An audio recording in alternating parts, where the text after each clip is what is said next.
and gentlemen, good people, we are a sad nation.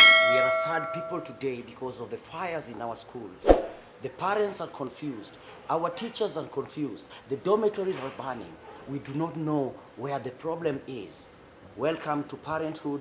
This is Mirror Talk, and I am Michael, Teacher Michael. Welcome. Thank you.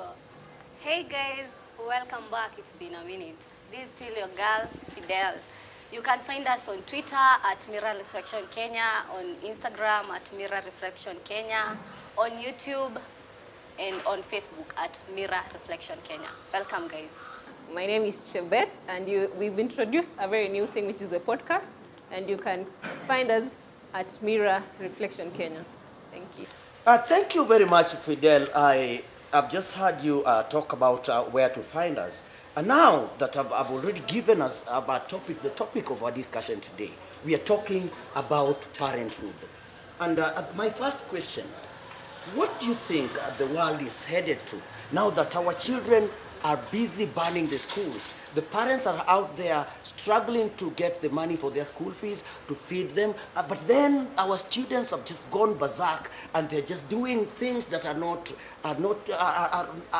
unimaginable. Fidel, what comes into your mind? What can you paint? What pictures do you have to paint about this state of affair? First of all, when we talk about parents, we are talking about everyone out here, from our leaders, from our teachers. Our leaders are parents, our teachers are parents. So we're painting a picture that means whoever is out here, our kids are looking up to them. Everybody, because everyone out here is a parent. If you're not a kid, you are a parent, honestly. So what you're trying to say is that everybody is involved, like the world in total. We are all involved. If you're not a parent, if you're not a child, then you are a parent. Yeah. So you mean it's a story about the world. Yeah. Chebet, just paint a little bit more what you think, because we are sad. The schools are burning. Everybody is sad about. The children are controlling the school calendar. What do you think? What can you paint? I think, as a nation, first of all, there's something we are missing. There's what we call communication. If I don't communicate with my kid as a parent back at home, and then mtoia ende tu shule, she will do whatever she wants. And then at school, if a kid cannot approach the teacher in a very good communicating manner, you know, there will be that bridge whereby I fear the teacher, I can't say much about it. So literally, I'll take stuff into my hands, like I'll do whatever I want. Chebet, you are bringing a very interesting kind of viewpoint about this. That our children in school are talking something. Kuna kitu wanajaribu kuambia the teachers. There's something they are communicating, but they do not know how. So I don't know what, Fidel, you think about it. Yeah. The issue of communication. It's very heavy, because when the kids are at school, the people who are supposed to be parenting them are the teachers. Yes. Some of these kids don't even have parents. Some of them come even from children's home.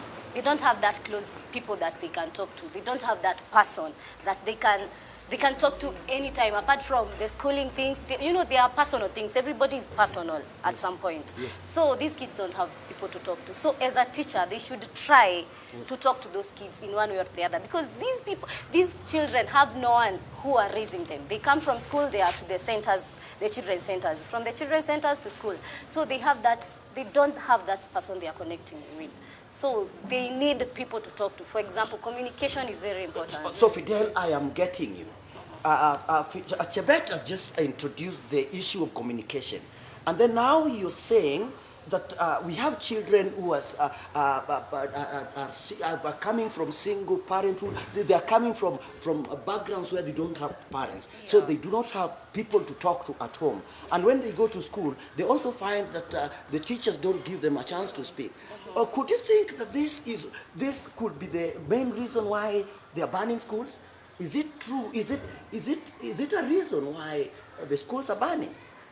It can be the main reason behind why the schools are burning, because I can be coming from a very, a children's home, we don't have much, or I don't have someone to look up to me, and then I go to school. School is where I get the 3 meals. Back at home, I may not even get those 3 meals. And then there's someone else who comes from a very a very high-end family, so they have like everything. They get access to anything they want. So wakienda shule, to them, they don't care. Like, even if I ban the school, I just go back home, my parents will pay off the damages. And then there's this kid, mwenye tu ametoka, yani, like literally, school is home for them. Ufike shule, unapata zimechomwa. Now you have to go back to another problem. First of all, you've missed the classes because unategemea hizo marks zako zikupeleke wapi? A very different level of life. And then unafika shule unapata ule mwenye hata he doesn't even care about anything, ndio ana lead the crew. You never know. And then there's this what we call emotional, inaitwa silent depression. Most kids tend to go through silent depression. You never know what's going on in their mind. Like, for them to express it, they'll have to express it in a form of maybe he's banning those dormitories. Someone else may be going through something very bad from home. Now, where they speak up. Just before you go further, I want to talk to our students out there, our children out there. Pengine, you have something going on within you. I think it is very wrong to think that banning a dormitory is a solution. In as much as you might be going through a lot, you can talk it out to anybody, even to your peers. You don't have to take a matchbox and take a petrol and burn a school, because when you're doing this, whatever you are doing is not helping. Even if you're saying that you're going through hell, you're coming from a background where you don't have anybody to talk to, but burning a school is not a solution. Yeah, just before I move on to whatever, because you have talked about the world where you've mentioned to us, Fidel, that everybody is involved. If you're not a parent, if you're not a child, then you're a parent, because you're hooked up in a way or the other. We are all parents, because a teacher is a parent at school. The peers that we see out there, the uncles, the whatevers, they are all parents. So we are also talking about the society. Now I wanted us to paint a bit about the society. What influence do you think the society has in terms of shaping up what our children behavior becomes? The society now. When you are growing up, Yeah. walisemanga mtoto ni wa jamii, si ndio? So it means that literally everyone, even if you're not a parent to that kid, you're responsible also for that kid. But now in our society, we have tend to narrow ourselves into the point of having competition. Like, mtoto wa huyu ameenda hapa, mtoto wa huyu ako hapa. Like, we literally even don't care about any other kid around there. Ukimwona akifanya makosa, you're like, no, she's not my kid, so why should I bother about it? So literally, we tend to have this thing of, it's just me and my family. I don't care about the rest of the neighborhood, because all about is competition. Do we have nice cars? Do we have like good houses? We tend to forget the main thing that we're supposed to bring to these kids. You're painting out a picture that makes me feel very desperate about the society that we live in. You're trying to say that maybe kitambo ungefanya makosa, anybody could pinch your ear, and anybody could be responsible about what you are doing. Yeah. But now we have a society where nobody cares about what if it's not your child, then you don't care. Fidel, what do you think about what Chebet is trying to paint? First of all, let me take you back. I've heard you say that you're talking to the kids, telling them that they should speak out, they should say whatever it's going on in their mind. Wait, how can you talk to someone you fear? Do you know the teachers make it so professional? Like, they forget that they are parents out here. They forget that these are kids. They make it between my salary, the education, and you.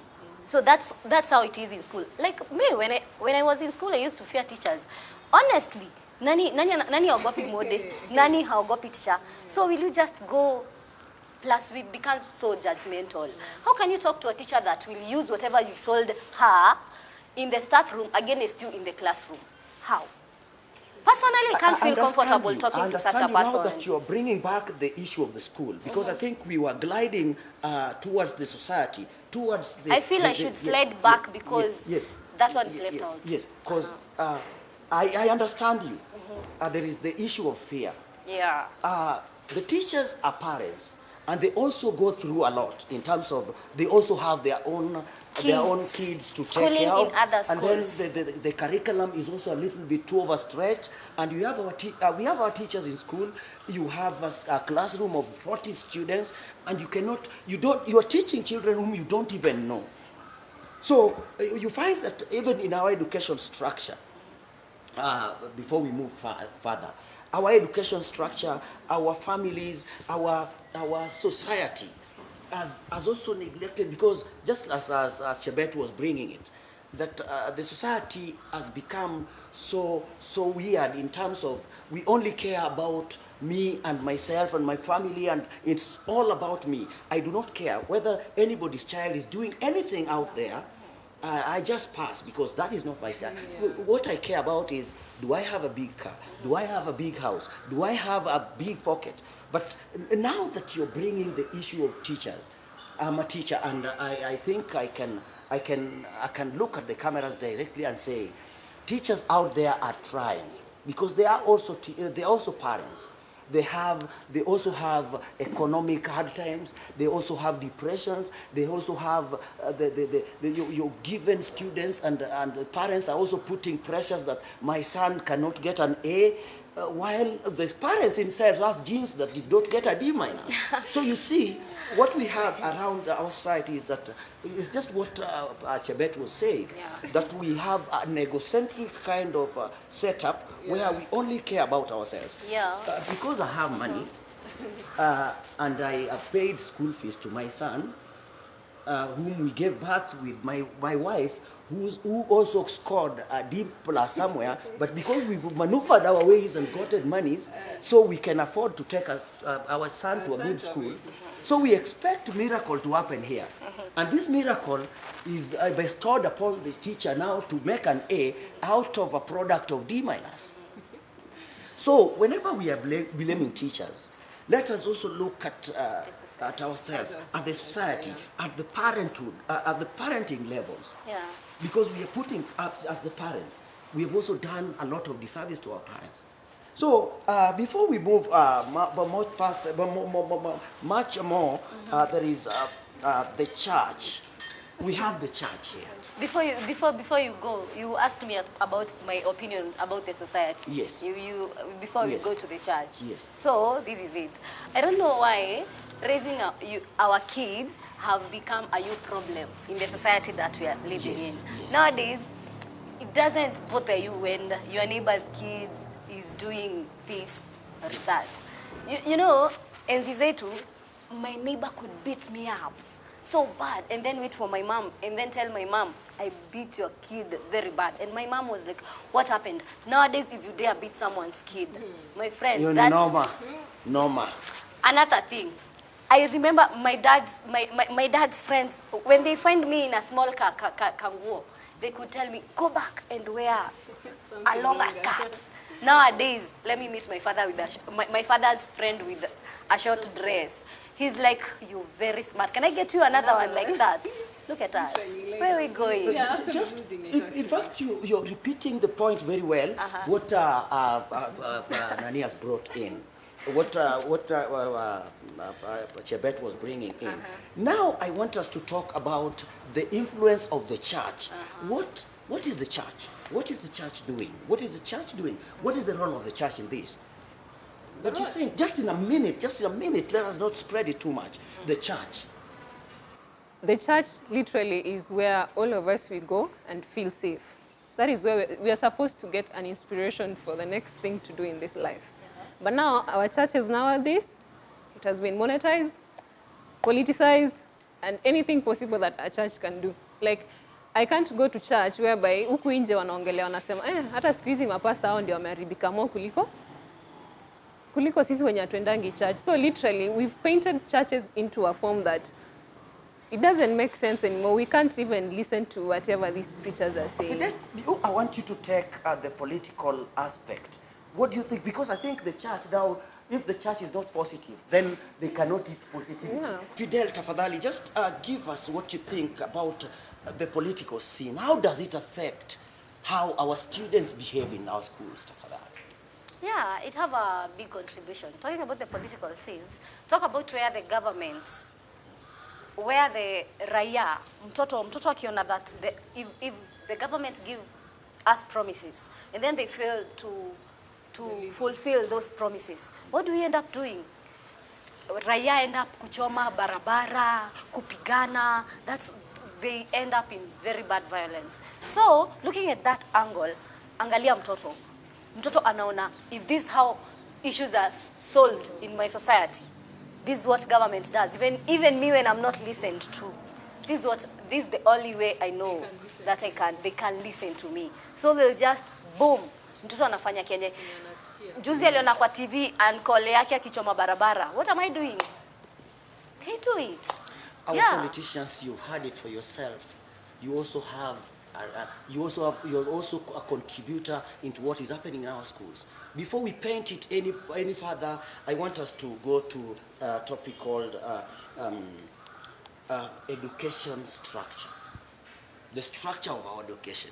Kitambo, a family setup ni kwamba mama, baba na kijana na msichana wanaishi kwa nyumba moja. Sasa hii unapata mtoto anaenda high school, alafu unaambiwa kuna girls school na kuna boys school. Do you think it has anything to do with what is happening? I have a question to the listeners. Whom do you think alianzisha hiyo story? Like, girls should go to girls schools, boys should go to boys schools? Because literally, it doesn't make sense.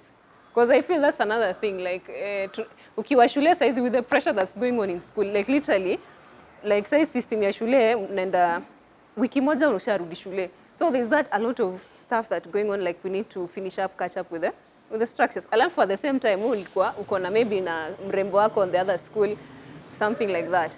And then you feel like, tunashinda kwa vitabu all the time. So literally you end up saying, I have to find a way for me to nivuke niende huko. Sasa si mtachochana nyinyi kama vijana, they end up banning the school. So I feel like this thing we haven't discussed as a parents or as teachers, that a boy and a girl, if they are brought up together, do you think there's no problem? Because at a home, so umesema home, like literally the structure of the family, brother, sister, na tuna grow up. So why can't that happen to school? Like literally, why can't we have those myths too? So that when you're discussing about reproduction in class, the boy and the girl is there. Like literally, we can understand each other and we can literally see what's going on. And it may seem normal. And it will be normal. There will be no tension at you. Sasa tunaongelea history flani. That's what leading to some issues that are going on out here. Unajua nowadays, okay, kitambo it seemed normal kijana wa high school kukuwa in a relationship with another msichana wa high school. It was okay, but nowadays, do you know these girls, simply because they don't even have time to kupatana na hawa maboys because they are in school alone and then they come home, they don't even know any boy. They end up even hanging out with the people out of their class. Unapata watoto, they are dating even like very older men. That's why even these kids, juu mtoto ako shule and then the boyfriend is telling her, I'm going to Mombasa tomorrow. Do you think that girl will stay in school knowing that the boyfriend is going to vacation in Mombasa? She'll run away. Nakwambia atachoma shule. I'm telling you, she'll go home.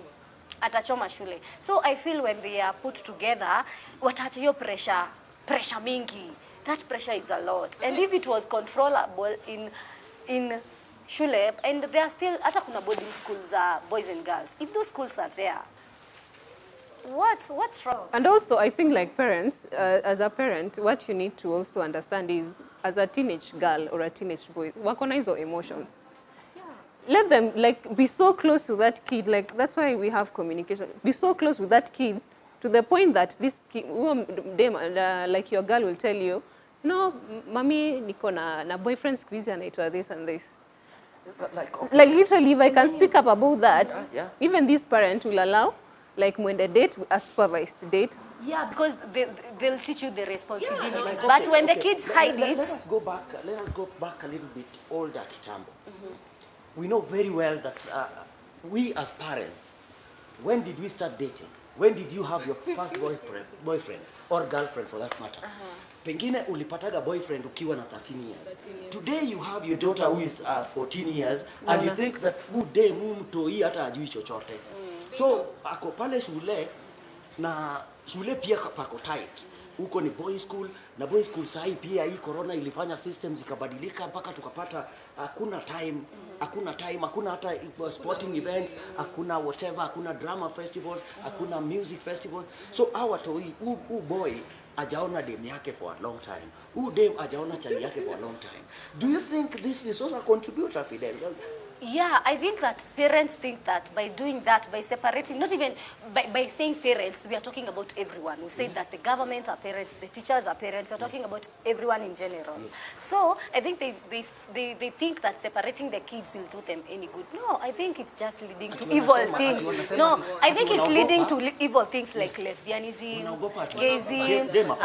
Afadhali mimba kushinda nisikia ati mtoto wangu na no, I think that one is heavy. Yes. Like this kid, like mtoto wako amekwambia niko na boyfriend. So you as a parent or you as a teacher, you're going to explain to them that if you do this and this is what is going to happen. If I have that knowledge, do you think I'll risk my life going to that direction? I won't risk it. Another thing, they tell these kids that don't go near that boy, don't go near that girl. Okay, these kids are curious. Kwani nikikaribia huyo msichana, what's going to happen? So the moment they have that little chance, my friend, they'll embrace it. My friend, they'll go big. Fidel, I think we have painted a little more, much more about that.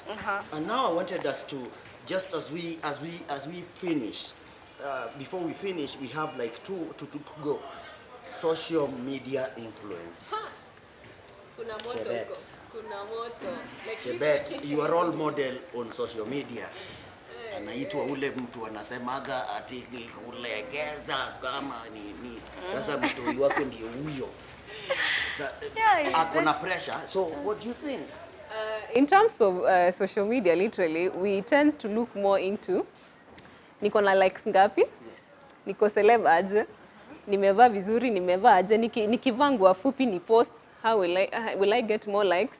Will I do this? So literally, the social media is the biggest thing that, like, literally it's in a spread a lot of information, and if you're not careful about that, literally will divert into a very, very bad state. And then something else about social media. If today I post a picture na nipate 10 likes, and then my other friend from another school amevaa bikini peke yake amepost apate 1000 likes, don't you think I'll just do the same? You do this. I'll jump very fast into, like, maybe nikipost na bikini I'll get more likes. Yeah.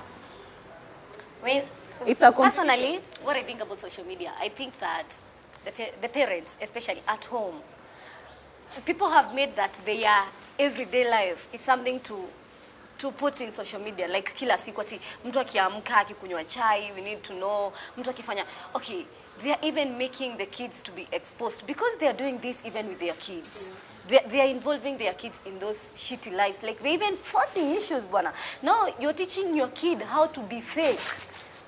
Like the kid grows under so much pressure. The kid grows under so much pressure. And even when they become of age, huyo mtoto anajua, no, it's go bigger, go home. So the kid wants to be, mtoto anataka kukua. They do things, as in plus the things they see there.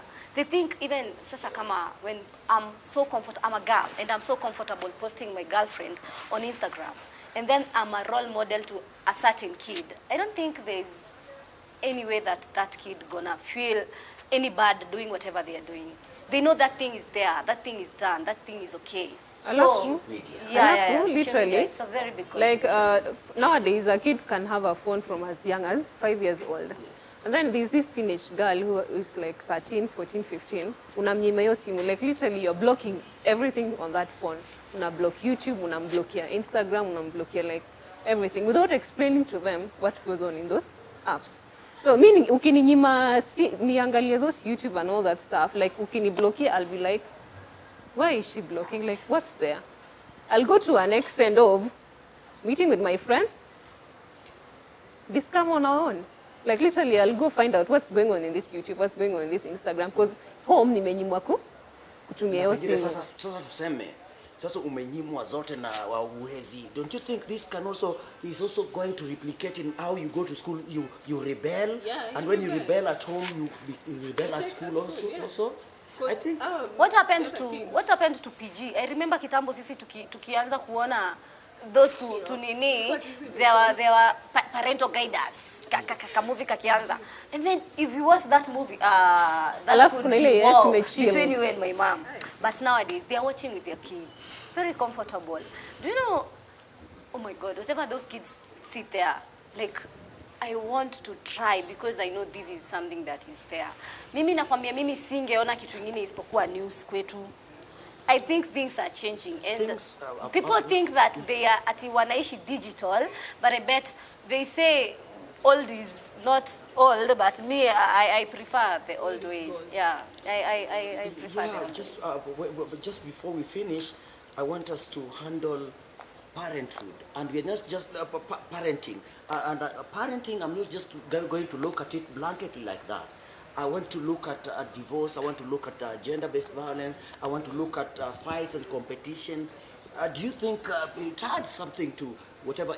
Do you think the children are learning this violence from whatever they see at home? Yeah. Fidel, I want to pick this shortly before we see what can happen. I don't think that if a father comes home, finds the mom, and then the only way, maybe wamekosana, and then the only way to solve that issue is by fight. I don't see why that kid won't go being so violent in school. Because the kid knows, kama baba yangu, my own father, the only way he can be listened is by beating up my own mother.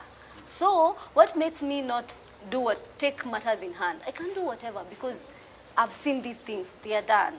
So whatever we are doing in home, the way we talk, the way even we talk to each other, the way you as a father, the way you talk to the mother, even the way you talk to the kids. You know, some parents don't know what it is to be a parent. They know that I have to be all strict and I have to go being so harsh and rude to my kids so that they can't fear me. No, I'm telling you, just teaching your kids to be a beast. Yeah. Chebet, finally pick it a little bit more.